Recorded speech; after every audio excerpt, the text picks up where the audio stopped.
Hi friends, కోడల, నేను మళ్ళీ పెళ్లి చేసుకోవాలనుకుంటున్నాను. నేను చాలా ఒంటరిగా అయిపోయాను. ఆ కోరికను నేను నెరవేరుస్తాను. ఇప్పుడు నువ్వు ఏమి చెప్పినా నేను అదే చేస్తాను.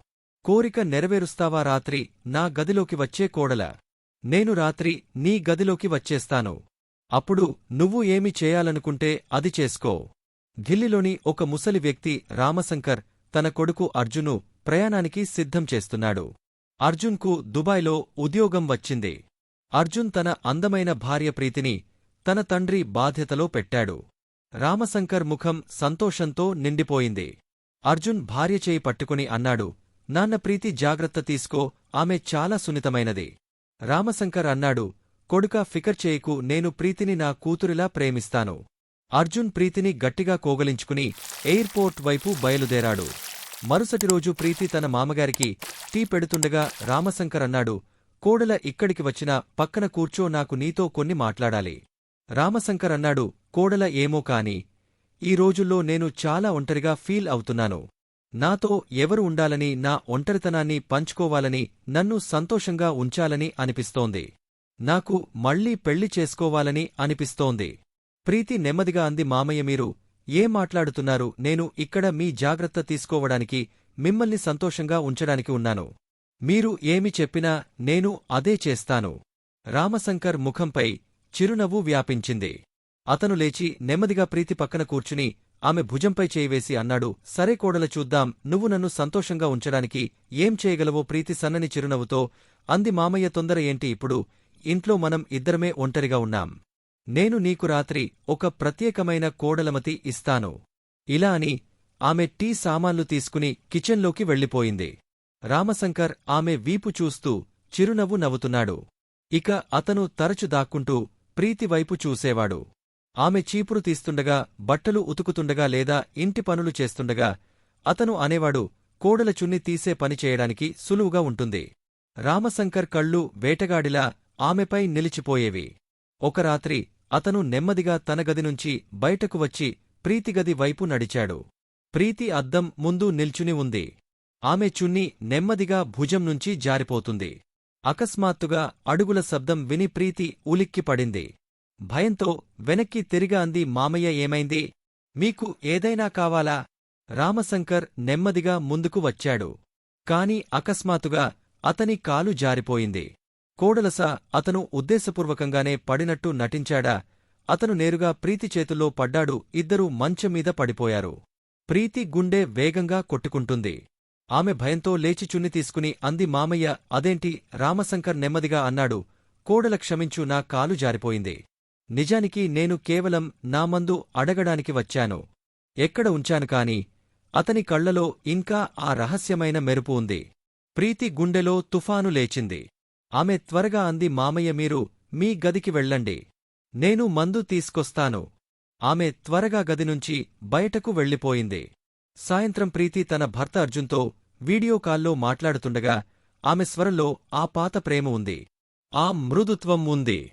ఆమె తన మాటలతో అర్జున్ను నవ్విస్తుంది. కొత్త బట్టలు వేసుకుని వీడియోలు తీసి అర్జున్కు పంపుతుంది.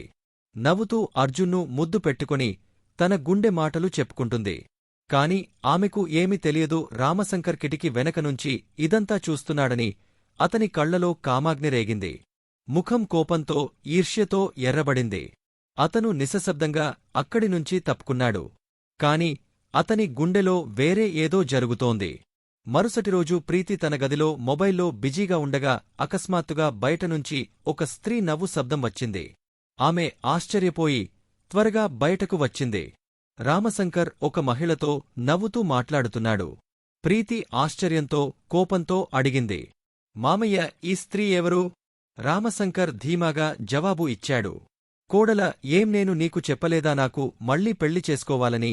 ఈ మహిళకు ప్రపోజల్స్ వస్తాయి. నేను వాళ్లకు చెప్పాను నాకు మంచి అందమైన భార్యను వెతికి పెట్టమని.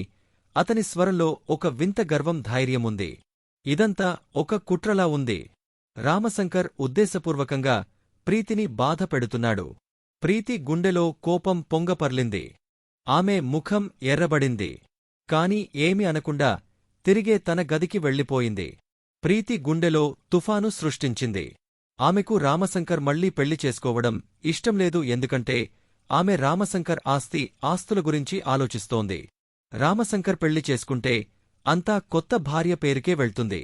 ప్రీతి చేతులు ఖాళీ అవుతాయి. ఈ భయం ఆమెను రాత్రి నిశ్శబ్దంలో రామశంకర్ గది వైపు తీసుకెళ్ళింది. ఆమె పాల గ్లాసు చేత పట్టుకుని తలుపు తట్టసాగింది. రామశంకర్ మంచంపై పడుకుని ఉన్నాడు. అతని చేతిలో ఒక పాతలేఖ, కొన్ని ఫోటోలు ఉన్నాయి. వాటిని లోతైన ఆలోచనలో చూస్తున్నాడు. తలుపు శబ్దం విని అతను త్వరగా ఆ లేఖ, ఫోటోలను దిండు కింద దాచేశాడు. ప్రీతి నెమ్మదిగా లోపలికి వచ్చింది. ఆమె స్వరంలో వింత నరమేత ఉంది. మామయ్య, మీరు అలసిపోయి ఉంటారు. నేను మీ తల మర్దన చేయనా? రామశంకర్ నిశ్శబ్దంగా తల ఊపాడు. ప్రీతి ఉద్దేశపూర్వకంగా తన స్కార్ఫ్ నేలపై పడేసి తల మర్దన చేస్తూ నెమ్మదిగా తన తలను రామశంకర్ ఛాతిమీద ఉంచింది. రామశంకర్ శరీరంలో సన్నని వణకు వచ్చింది. అతను భయంతో అన్నాడు, కోడల, ఇది ఏం చేస్తున్నావ్? ప్రీతి మధుర స్వరంలో అంది, మామయ్య, నేను కేవలం నీ గుండెను ఓదార్చుతున్నాను. నిన్ను సంతోషపెడుతున్నాను. నువ్వు ఫికర్ చేయకు, నేను ఉన్నంతవరకు నీకు మళ్లీ పెళ్లి అవసరంలేదు. రామశంకర్ కళ్లలో వింత మెరుపు కనిపించింది. అతను ప్రీతిని చేతిలోకి తీసుకుని నెమ్మదిగా అన్నాడు, కోడల, నువ్వు నా కోరికలను నెరవేరుస్తూ ఉంటే నేను నీకు అంతా ఇస్తాను. నా ఆస్తులు. రామశంకర్ నెమ్మదిగా లేచాడు. అతని అడుగులు నిశ్శబ్దంలో సన్నని శబ్దం చేస్తున్నాయి. అతను నేరుగా ప్రీతి గదిలోకి వెళ్లి వెతకడం మొదలుపెట్టాడు. అతని కళ్ళు ప్రతి మూలలో వేగంగా తిరుగుతున్నాయి.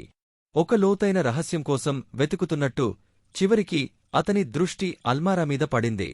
అక్కడ పూలతో నిండిన చిన్న కుండి ఉంది. రామశంకర్ దాన్ని తీసుకుని చేతిలో తిప్పాడు. అతని ముఖంపై భయంకరమైన రహస్యమైన చిరునవ్వు వ్యాపించింది. అతను నిశ్శబ్దంగా తిరిగే తన గదికి వెళ్లి మంచంపై పడుకున్నాడు. ఒక పెద్ద రహస్యం దొరికినట్టు. పగలంతా ప్రీతి రామశంకర్ను నవ్వించే ప్రయత్నం చేసేది. కొన్నిసార్లు అతని చేయి తన వైపు లాగేది. కొన్నిసార్లు అతని ఒడిలో కూర్చునేది. కొన్నిసార్లు అతని మెడలో చేతులు వేసి నవ్వుతూ మాట్లాడేది. కాని ఇప్పుడు రామశంకర్ సంకోచిస్తున్నాడు. అతని కళ్ళు ప్రీతిని తాకిన త్వరగా ముఖం త్రిప్పేసేవాడు. అతని మనసులో కొత్త ప్లానున్నట్టు. ప్రీతి అతని చల్లని భావనలో చిక్కుకుపోయింది. కాని ఆమె తన చాకచిక్యాన్ని కొనసాగించింది. మరుసటి రాత్రి ప్రీతిగది నుంచి బాధాకరమైన ఏడుపు శబ్దాలు వచ్చాయి. ఆ శబ్దాలు అంత బాధాకరంగా ఉండేవి. తన గదిలో తిరుగుతున్న రామశంకర్ విని ప్రీతిగది వైపు పరుగెత్తాడు. తలుపు తెరిచి భయంకర స్వరంలో అన్నాడు, కోడల, ఏమైంది? ఎందుకు ఏడుస్తున్నావంతా బాగానే ఉందా? అతని స్వరం ఆందోళనతో నిండి ఉంది. ఈ ఏడుపు సాధారణం కాదని అతనికి తెలిసినట్టు. ప్రీతి మంచంపై కూర్చుని ఉంది. ఆమె ముఖం కన్నీళ్లతో తడిసిపోయింది. ఆమె గుసగుసలు మరింత బిగ్గరగా అయ్యాయి. ఆమె గుండె పగిలిపోయినట్టు ఆమె గుసగుసలాడింది. మామయ్య, మీరు ఏం చేశారు? నా జీవితం నాశనమైపోయింది. నేను ఇకలేను. మీరు నా గౌరవాన్ని నాశనం చేశారు. ఆమె స్వరం బాధతో, ఆరోపణతో నిండి ఉంది. రామశంకర్ ముఖం లేతపడింది. అతని గుండె నిశ్శబ్దంగా నిండిపోయింది. అతను నెమ్మదిగా ముందుకు వచ్చి ప్రీతితో అన్నాడు, కోడల, చెప్పు, ఏమైంది? నువ్వు ఇలా ఎందుకు మాట్లాడుతున్నావ్? ప్రీతి అతని కన్నీళ్లు తుడుచుకుని ఏడుపును మరింత బిగ్గర చేసింది. మామయ్య, నాకు ఉదయం నుంచి వాంతులు అనిపిస్తున్నాయి. నేను గర్భవతిని. ఇదంతా మీ వల్ల జరిగింది. మీరు నా జీవితాన్ని నాశనం చేశారు. ఇప్పుడు నేను ప్రపంచాన్ని ఎలా ఎదుర్కొంటాను? రామశంకర్ భయపడ్డాడు. కోడల, ఇది ఎలా సాధ్యం? నేను ఏమీ చేయలేదు. నువ్వు తప్పు అని అనుకుంటున్నావు. అతని స్వరం స్పష్టంగా ఉంది. కాని ప్రీతి అతన్ని మధ్యలో ఆపేసింది. మామయ్య, మీ జ్ఞాపకశక్తి చాలా బలహీనమైపోయిందని అనిపిస్తోంది. నిన్న రాత్రి మీరు గదిలోకి వచ్చి అన్ని చేశారు. ఇప్పుడు మీరు నిర్దోషిగా నటిస్తున్నారు. ప్రీతి స్వరం కన్నీళ్లతో అరుపులుగా మారింది. పొరుగున ఉన్నవాళ్లందరినీ లేపాలన్నట్టు. ఈ డ్రామా ఇప్పుడు ప్రమాదకరమైన మలుపు తిరిగింది. రామశంకర్ భయపడ్డాడు. అతను అకస్మాత్తుగా లేచాడు. తలుపు వైపు చూశాడు. మళ్లీ ప్రీతివైపు తిరిగే నెమ్మదిగా అన్నాడు, సరే కోడల, సరే, నువ్వు సరైనదే చెప్పావు. కాని నువ్వు ఫికర్ చేయకు. నేను అంతా చక్కబెడతాను. నువ్వు ఏమీ చెప్పినా అదే జరుగుతుంది. అతని స్వరంలో ఒక వింత అంగీకారం మెరిసింది. తన నేరాన్ని ఒప్పుకుంటున్నట్టు అతను ముందుకు వచ్చి ప్రీతి భుజంపై చేయి వేసి అన్నాడు. కాని ఈ రహస్యం ఎవరికీ తెలియకూడదు, లేకపోతే మన ఇద్దరము నాశనం అవుతాం. ప్రీతి కన్నీళ్లు తుడుచుకుంటూ రామశంకర్ భుజంపై తల ఉంచి అంది. సరే మామయ్య, నన్ను ఎప్పుడూ ఒంటరిగా వదిలేయకండి. కాని మరుసటి ఉదయం ఇంట్లో అలాంటి షాక్ కలిగింది. ప్రీతి శరీరం మొత్తం వణకిపోయింది. రామశంకర్ ఇంట్లోకి ప్రవేశించగానే అతనితో పాటు ఒక అందమైన మహిళ కూడా వచ్చింది. ఆమె పెళ్లికూతురులా దుస్తులు ధరించింది. ఇద్దరూ నవ్వుతూ మాట్లాడుకుంటున్నారు. ప్రీతి ఈ దృశ్యం చూసి ఆమె ముఖం కోపంతో ఎర్రబడింది. ఆమె అరిచి అంది, మామయ్య, ఆమె ఎవరు? రామశంకర్ చాలా ధీమాగా జవాబి ఇచ్చాడు. కోడల, ఆమె నా భార్య, నేను పెళ్లి చేసుకున్నాను. ఈ రోజునుంచి ఆమె నీ అత్త. ప్రీతికి ఆశ్చర్యం కలిగింది. ఆమె ఆలోచనల్లో మునిగిపోయింది. నేను అతన్ని సంతోషపెట్టడానికి అంతా ఇవ్వడానికి సిద్ధంగా ఉన్నాను. మళ్ళీ ఎందుకు పెళ్లి చేసుకున్నాడు? ఆమె కళ్ళు కోపంతో ఎర్రబడ్డాయి. ఆమె నరమైన కాని కైన స్వరంలో అంది, మామయ్య, నా గదిలోకి రండి. నాకు మీతో మాట్లాడాలి. ఆమె త్వరగా తన గదికి వెళ్ళిపోయింది. రామశంకర్ ప్రీతి గదిలోకి వచ్చేసరికి ఆమె కోపంతో పిచ్చిదానిలా ఉంది. అంది, మామయ్య, మీరు నన్ను మోసం చేశారు. ఇప్పుడు నేను మీకు నిజం చెప్తాను. రామశంకర్ నరమస్వరంలో అన్నాడు, కోడల పిచ్చి మాటలు మాట్లాడకు. నేను పెళ్లి చేసుకున్నాను ఎందుకంటే ఈ స్త్రీ నీ సేవ చేస్తుంది. ఇక నీకు ఇంటి పని ఏమీ చేయనవసరం లేదు. ఆమె అత్త చేస్తుంది. నువ్వు నేను కేవలం ఒకరినొకరు ప్రేమిస్తాం. ఇది వినగానే ప్రీతి కోపం చల్లారిపోయింది.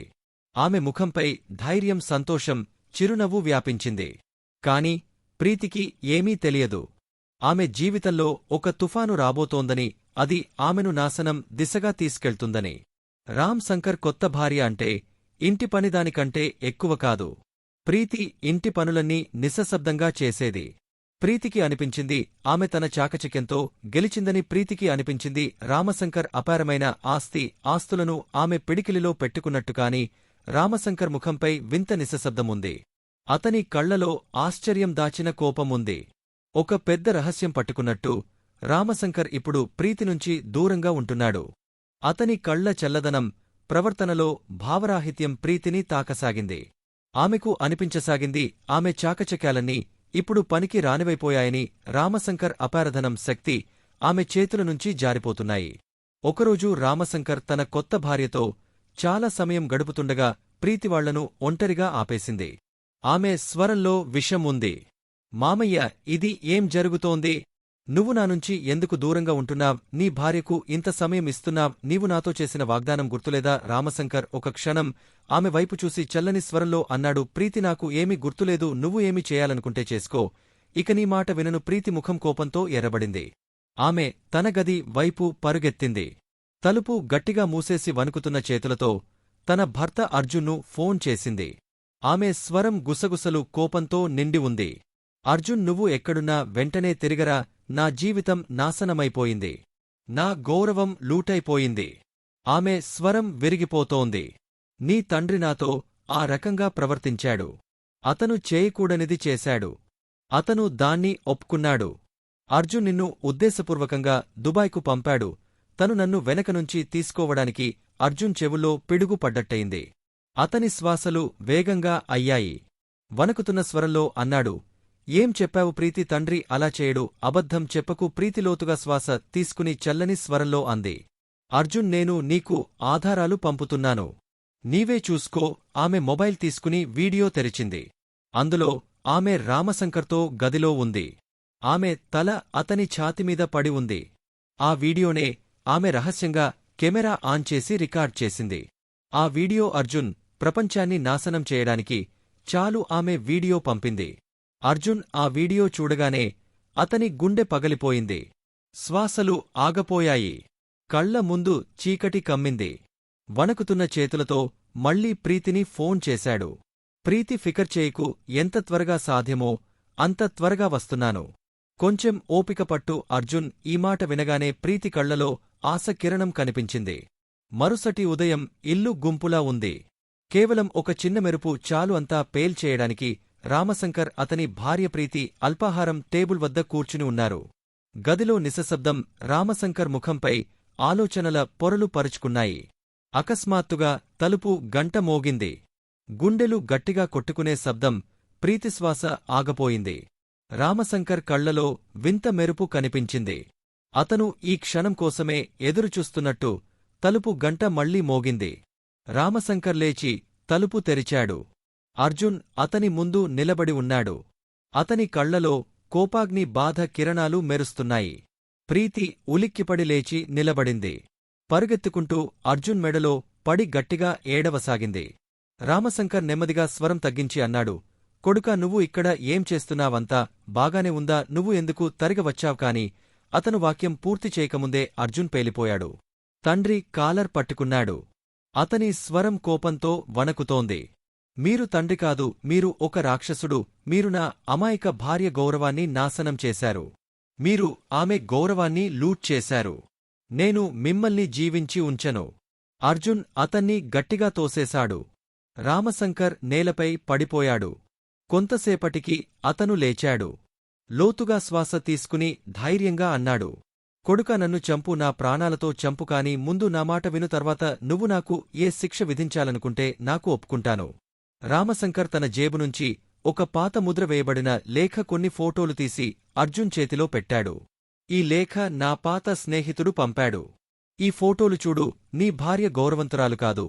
ఇది ఆమె నాకు చెప్పిన నిజం. అర్జున్ కళ్లలో ఆశ్చర్యం. అతను ఫోటోలు చూశాడు.